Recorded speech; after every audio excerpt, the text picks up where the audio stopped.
अस्सलामु अलैकुम वरहमतुल्लाहि वबरकातुहू। अजीज़ दोस्तों, साथ में मैं मोहम्मद शहजाद का नाम तमाम निकात एक बार फिर अपने चैनल एसकेडी में खैर करता हूँ। आप तमाम निकात तहे दिल से इस्तकबाल करता हूँ। उम्मीद करता हूँ आप तमाम की खैर आपकी तो शुक्रिया गुजारे होंगे।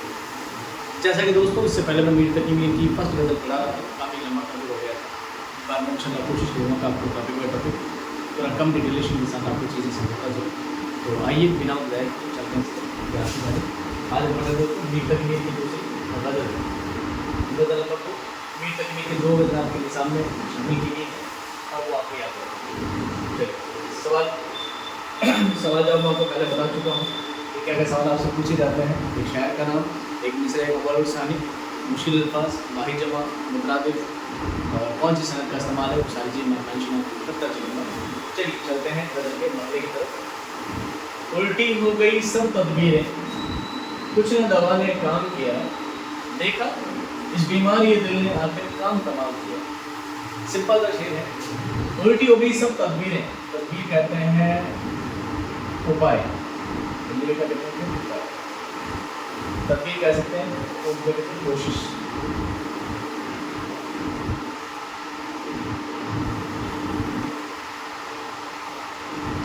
देखा काम तमाम करना ये मुहावरा है, जानते हैं आपको कोई स्पेशल सनत नहीं है, कोई ज़्यादा मुश्किल नहीं है। बस शायर का मेन कॉन्सेप्ट ये है, शायर अपने आप से कह रहा है उल्टी हो गई सब तदबीरें, जितने भी मैंने काम किए थे, जितने भी उपाय किए थे, सब क्या पड़ गए, उल्टे पड़ गए। किसमें देखा? अब ये देखा वाला देखा है, जैसे ऐसे देखा और बाद में देखा। एक होता ना हम किसी को देखा है, जिम्मा देखा नहीं है, ये देखा वाला देखा। हम किसी को कहते ना आगे खड्डा है, खड्डे में जा थोड़ा ध्यान से चलना, गिर नहीं जाओ और फिर अगला गिर जाए, मतलब देखा। हमने पहले कहा था खड्डा देखा, तो शायर अपने आप की मुखातिब करके कह रहे हैं देखा इस बीमारी ये दिल ने, यानी दिल की बीमारी ने आखिर काम तमाम कर दिया। काम तमाम करना यानी ख़त्म कर देना, मार देना, मर जाना। कि मैंने अपने दिल की बीमारी के लिए, मुझे पता था इश्क ऐसी बीमारी है, इश्क ऐसा मर्ज है कि जिसके लिए कितनी भी तदबीरें लगाई जाए, कितनी भी योजनाएं बनाई जाए, कितने भी उपाय लगाए जाए, जो भी करोगे सब काम क्या उल्टे पड़ जाते हैं। और आखिर में क्या होता है, इस बीमारी के दिल के लिए, इस बीमारी के दिल ने, इस दिल की बीमारी इंसान का क्या कर देती है, काम तमाम कर देती है। Short and simple. अगला शेर देखिए।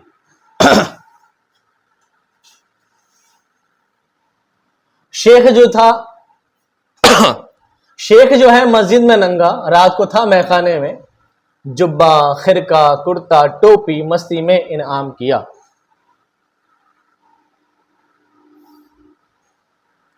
सबसे पहले इसकी सनद देखो, इसकी सनद है मिरात उन-नज़ीर, मिरात अन-नज़ीर। क्यों? इसकी वजह है, शेख जो है मस्जिद में नंगा, शेख इमाम को कह सकते हैं, जो मस्जिद में नंगा है, आज मस्जिद में नंगा है, रात को कहा था मैखाने में, मैखाना समझते हैं ना, जहां पर शराब पिलाई जाती है। जुब्बा एक कोट होता है, जुब्बा, खिरका कुर्ता और टोपी, जितने भी उसके बदन के कपड़े थे, मस्ती में क्या कर दिया, इनाम कर दिया। मस्ती में क्या कर दिया, इनाम कर दिया। यानी कि वो इतना ज्यादा महम हो चुका था, इतना ज्यादा खो चुका था, इतना ज्यादा इबादत में महम हो चुका था कि वो सब चीजों के बारे में भूल गया और अपना जुब्बा खिरका टोपी सब का सब उतार के उसने क्या कर दिए, इनाम कर दिए। क्या कर दिए, इनाम कर दिए।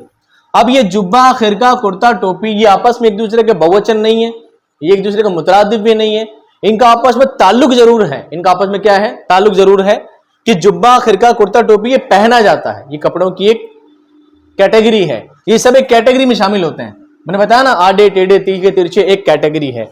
इस तरह जुब्बा एक लंबा कोट होता है, खिरका भी कोट एक लंबा कपड़ा होता है, कुर्ता भी और टोपी भी, ये सब पहनने के कपड़े हैं। सब यहाँ पे क्या कहलाएगी, मिरातुन नज़ीर सनअत कहलाएगी। कौन सी कहलाएगी, सनअत मिरातुन नज़ीर। समझ में आ गई बात? काश अब बुरका मुंह से उठा दे, वरना फिर क्या हासिल है, आंख मुंदे फिर उन्होंने गो दीद को अपने आम किया। दीद यानी देखना। हालांकि मैं ज्यादातर मीनिंग आपको मैं नोट्स में दे चुका हूं, आप अगर मीनिंग वगैरह टफ लगते हो, कोई ऐसा लफ्ज हो जो आपको समझ में नहीं आता और कोई जल्दीबाजी में छूट गया हो, तो आप नोट्स में देख लीजिएगा, वहां पे एक एक चीज को, एक एक लफ्ज को मेंशन किया गया है। आपको पता है कि तशरीह से कोई सवाल नहीं पूछा जाता, इसलिए तशरीह मैंने टाइप भी नहीं की नोट्स में, बाकी मैंने अल्फाज मानी सनत वगैरह में सब उसमें अलग से टाइप कर दिए हैं। काश अब बुरका मुंह से उठा दे। अब शायर अपने महबूब के लिए कह रहा है कि काश अब एक बार बुरका मुंह से उठा दे, वरना फिर क्या हासिल है। अगर अभी उठावे तो अच्छी बात है, बुरका हटा नकाब हटाए तो अच्छी बात है, वरना फिर क्या हासिल है, फिर क्या मिलने वाला है। आंख मुंदे फिर उन्होंने गो, आंख मुंदे जब मेरी आंखें बंद हो जाएगी, जब मेरी आंखें बंद हो जाएगी, नहीं जब मैं मर जाऊंगा। आंख मुंदे फिर उन्होंने गो, दीद को अपने आम किया, अपने दीदार को आम कर दिया, अपना नकाब हटा दिया और आम लोगों ने उसका चेहरा देख लिया, सभी ने चेहरा देख लिया, फिर मुझे क्या हासिल है। अगर अभी बुरका उठा दे, बुरके से नकाब हटा दे एक बार, तो मैं भी तेरे दीदार की हसरत जो है एक बार पूरी कर लूं। आपके दीदार का जो अरमान है मेरा पूरा हो जाएगा, लेकिन मेरी आंखें मुंदने के बाद, मरने के बाद फिर कुछ भी मुझे हासिल नहीं है। तो मैं चाहता हूं कि तू एक बार अपने चेहरे से नकाब हटा दे।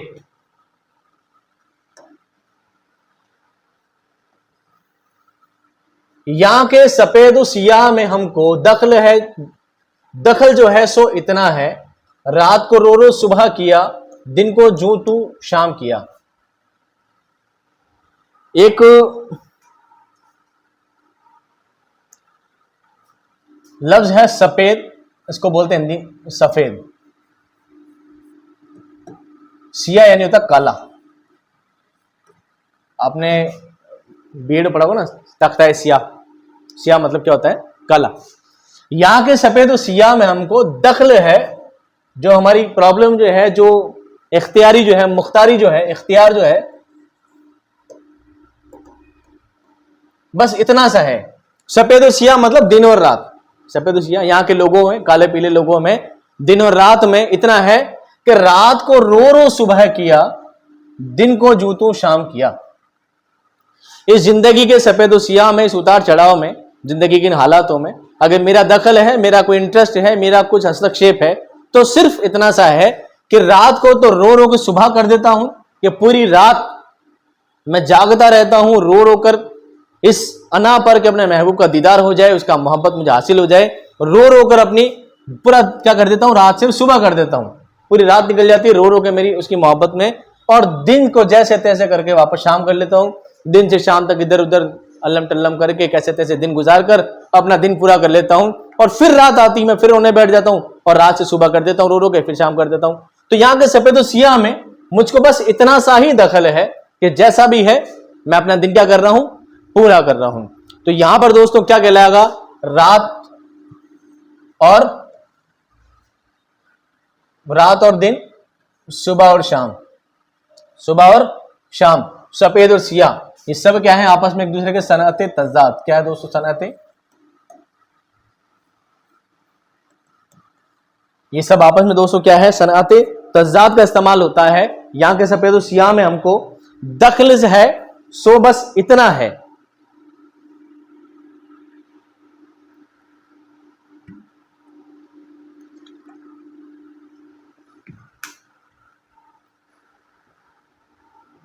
बस कैसे तैसे मैं अपनी रात अपना दिन इसमें काट रहा हूं। सुबह चमन में उसको कहीं तकलीफ हवा ले आई थी, रुख से गुल को मोल लिया, कामत से सर्व गुलाम किया। सुबह चमन में, चमन कहते हैं बाग को,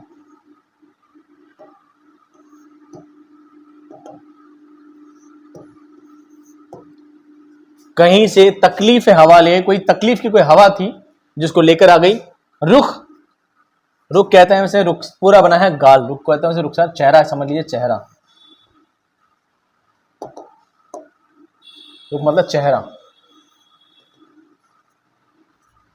गुल का मतलब होता फूल, गुल का मतलब फूल। मोड़ लिया कामत, कामत कहते हैं लंबाई या कद काठी, कद काठी। सरू एक फूल, पेड़ का नाम है, पेड़ का नाम सरू, गुलाम किया। अब शेर क्या कहना चाह रहा है उसको समझे। सुबह चमन में उसको कहीं तकलीफ हवा ले आई थी। सुबह के टाइम वो बाग में आई थी, खुद नहीं आई थी, बल्कि कोई तकलीफ की हवा थी जो उसको लेकर आई थी, वो अपनी मर्जी से नहीं आई थी। कौन आई थी, वो लड़की, वो मेरा महबूब जिसका रुख, जिसका चेहरा गुल की तरह खूबसूरत है, जिसने गुल से अपना चेहरा मोल लिया है, उधार लिया है, खरीदा है। गुल की खूबसूरती, फूल की खूबसूरती जिसके चेहरे में नजर आती है, और लंबाई उसकी कद काठी ऐसी है जैसे कोई सरू का पेड़ हो। ये शायर सबसे ज्यादा इसको इस्तेमाल करते हैं, ये बात आप दिमाग में सेट कर लेना पूरा। सरू एक तरह का पेड़ होता है जो महबूब की लंबाई कद काठी के लिए इस्तेमाल की जाती है। सरू पेड़ का नाम है, ठीक है, पेड़ को कहते हैं सरू का पेड़। और शायर बहुत ज्यादा इसको इस्तेमाल करते हैं जब भी महबूब की कद काठी की बात की जाती है। तो वो हमारा महबूब जिसकी कद काठी सरू के पेड़ के जैसी है, जिसका चेहरा गुल की तरह खूबसूरत है, वो सुबह सुबह आया है। कहां पर? चमन में, बाग में आया है। और खुद नहीं आया है, बल्कि कोई तकलीफ की हवा, कोई ऐसी हवा जो उसको बेचैन करके लेकर आई है, वो उसको कहां लेकर आई है? बाग में लेकर आई है। वरना उसका तो मन ही नहीं था कि वो मुझे दीदार नसीब करवाए। बहुत सारे इसके और भी अर्थ निकलते हैं, तरीके से इसको घुमा फिरा कर इसमें कर सकते हैं।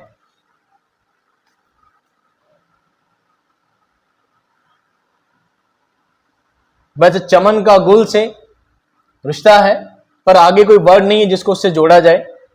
अगर ये सरू ऊपर होता, ये कामत ऊपर होता, कामत की सरू से अगर रिश्ता कायम हो जाता, तो ये चमन का गुल से, कामत का सरू से रिश्ता हो जाता, तो वो फिर एक अलग सनत बन सकती थी। वरना इसमें कोई सनत मुझे नजर नहीं आ रही है।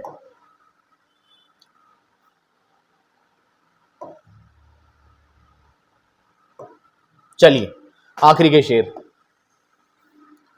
साद सीमी दोनों उसके हाथ में लाकर छोड़ दिए, भूले उसके कौल कसम पर हाय ख्याल खाम किया। साद सीमी ये की वर्ड है, इसको बोलते हैं कलाई। क्या बोलते हैं? कलाई। दोनों उसके हाथ में लाकर छोड़ दिए। कलाई का मतलब नहीं कलाई हाथ में लाकर रख दी, बल्कि कहते हैं मेरे जो भी इख्तियार थे उसके हाथ में लाकर छोड़ दिए, मेरी जो भी अथॉरिटीज थी मैंने लाकर छोड़ दी। और भूले उसके कौल कसम पर हाय ख्याल क्या काम किया, खाम किया ने खराबी की। ख्याल खाम यानी खराबी। कौल कसम, कसम आप जानती हो, जो भी कस्में खाई थी मेरे महबूब ने, जो भी कौल लिए थे, जो कसम खाई थी, वो सारी कस्में भूल गई, वो सारे वादे उसने तोड़ दिए और बहुत खराब काम किया है। मैंने सारे अथॉरिटी लाकर उसके बाद छोड़ दी कि बस जा, अब मैं अपने इख्तियार क्या करता हूं, खत्म करता हूं। काम हुए हैं सारे जाए, जाए यानी खराब, बेकार। हर साथ की समाजत से, साथ कहते हैं कोशिश, समाजत कहते हैं खराबी से।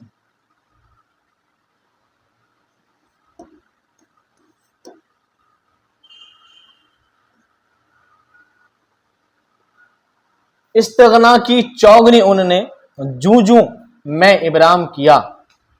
इस्तिगना कहते हैं अच्छे होने की, अच्छा होना। इस्तिगना की चौगुनी उन्होंने जू जू में इब्राम किया। इब्राम कहते हैं इल्तिजा को, ठीक है। शायर कह रहा है मेरे काम हुए सारे जाए, मेरे सारे काम बेकार हो गए। हर साथ की समाजत से मैंने जितनी भी कोशिशें की है, वो सब कोशिशों की खराबी से मेरे सारे काम क्या हो गए? खराब हो गए। मैंने हर कोशिश की पर सारे काम क्या हो गए? खराब हो गए हैं। इस्तिगना की चौगुनी उन्होंने जू जू में इब्राम किया, और जितनी जितनी मैंने इल्तिजा की, जितनी जितनी मैंने अच्छा बनने की कोशिश की है, अच्छा बनने की जितनी मेरी चौगुनी कोशिशें रही है। लोग दोगुनी कोशिश करते हैं, मैं अच्छा बनने की चौगुनी कोशिशें करता हूं। लेकिन मैंने जितनी कोशिशें की हैं, जो जो मैंने कोशिश की है, जितनी मैंने इल्तिजाएं की हैं, वो सारे काम, मेरी सारी कोशिशें, मेरी सारी सायत, उन सब की खराबी, कुछ ऐसा डिस्ट्रैक्ट रह गया, कोई ऐसी कमी रह गई कि सारे काम क्या हो गए? मेरे जाया हो गए। मेरे सारे काम क्या हो गए हैं? बेकार हो गए हैं। इसमें भी कोई सनद मुझे नजर नहीं आ रही है।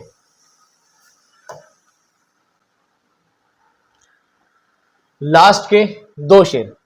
ऐसे आहुए रम खुर्दा की वहशत खोनी मुश्किल थी, सहर किया एजाज किया जिन लोगों ने तुझको राम किया।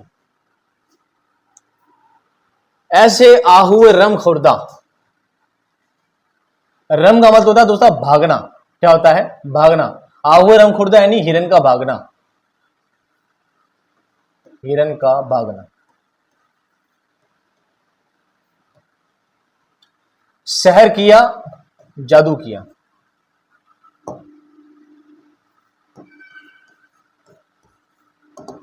शहर क्या मतलब जादू किया जिन लोगों ने तुझको राम किया। अब ये थोड़ा ना टिपिकल टाइप का शेर है, आपके समझ में थोड़ा कम ही बैठेगा दिमाग में आपके, क्योंकि इसकी तशरीह जो है बड़ी अजीब है। वो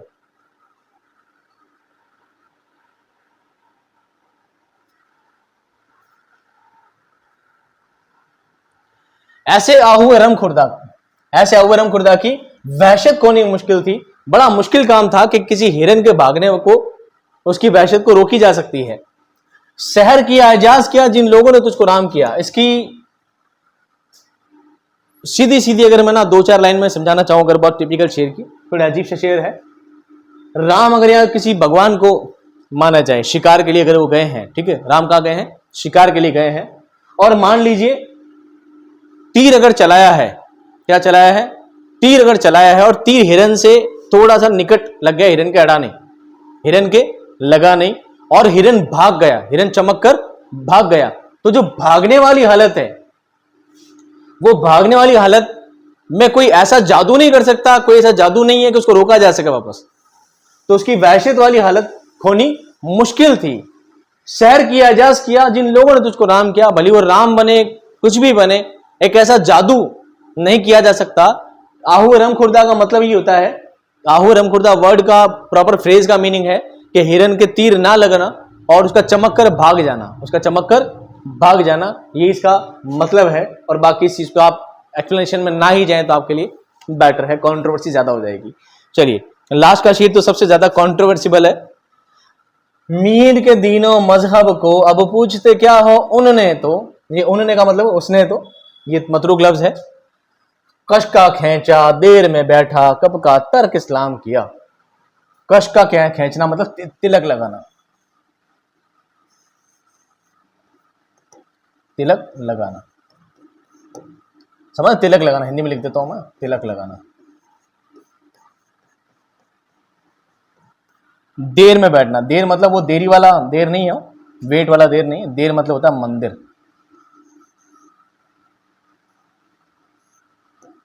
मंदिर बड़ा कर दिया मैं उसको। कब का तर्क इस्लाम किया, तर्क यानी छोड़ देना।